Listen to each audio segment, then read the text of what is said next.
Magandang araw mga kabokboks. In today's video, we are going to cook a very special Lenten dish. Tama-tama po ito every Friday ng Lent. Tawagin na lang po natin ito sa pangalang tuna rigatoni with white cream sauce. Ayan. So yan po ang mga ingredients nakikita nyo sa ating screen ngayon. And so let us prepare our aromatics. Andyan po ang bawang, red bell pepper, at onions. Oh, sinong umiiyak dyan pag naghihiwa ng sibuyas? Taas ang kamay! And so simulan na po natin ang pagluluto. Unahin na po natin ang ating butter. Sarap. I-melt na po natin ang ating butter. And after that, ilagay na po natin ang ating onions. Lutuin po nating mabuti ang ating sibuyas hanggang sa maging translucent na siya. Saka natin idadagdag ang ating bawang. After magisa po natin ang bawang at sibuyas, ilalagay na po natin ang napakasarap at medyo matamis na cherry tomatoes. Lutuin po nating mabuti ang mga cherry tomatoes kasi yan po ang magbibigay ng sauce sa ating pasta. Takpan nyo, and then pisain nyo para lumabas po ang kanyang katas.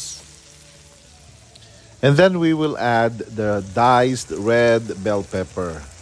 Yan po ang magpapawala ng lansa ng ating tuna mamaya. Nilalagyan ko din po ito ng tomato paste mga kabokbok. Siguro mga 3 kutsarita lang po. Para lang po madagdagan yung lasa ng ating cherry tomatoes. Of course, hindi po mawawala ang ating fish sauce. Ang napakasarap na patis. O dahan-dahan lang po sa paglalagay ha. Lutuin po natin mabuti ang ating patis. At pagkatapos niyang maluto, nilagyan ko po yan ng paprika. Extra lasa po yan at pampapula.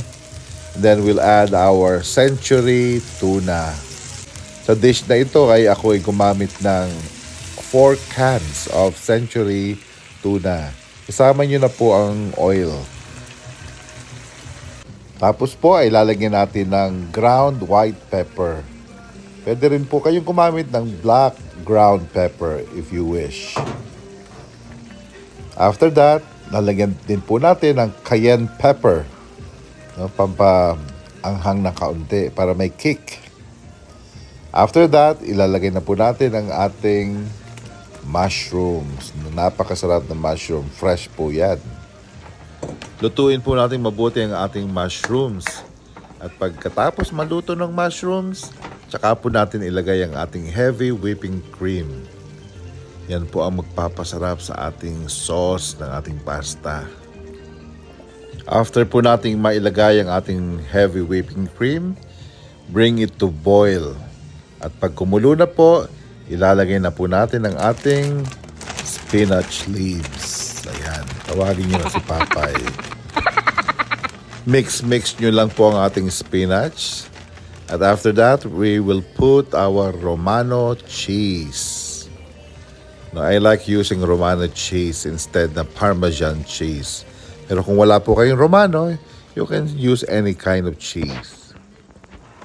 So, luto na po ang ating sauce, ano? Now, we're going to cook our pasta. So, sa dish na ito, gumamit po ako ng rigatoni pasta. Just follow the instructions behind the box. Usually, 12 to 15 minutes para al dente po ang ating pasta. So, pagkatapos po, we can mix the pasta na, the cooked pasta sa ating tuna cream sauce.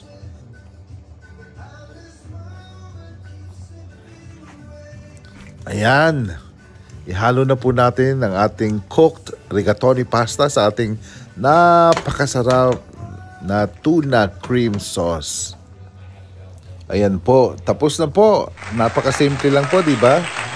And then when you serve it, pwede nyo pa rin lagyan ng konting Romano cheese on top. Bon appetito mga kabokbok!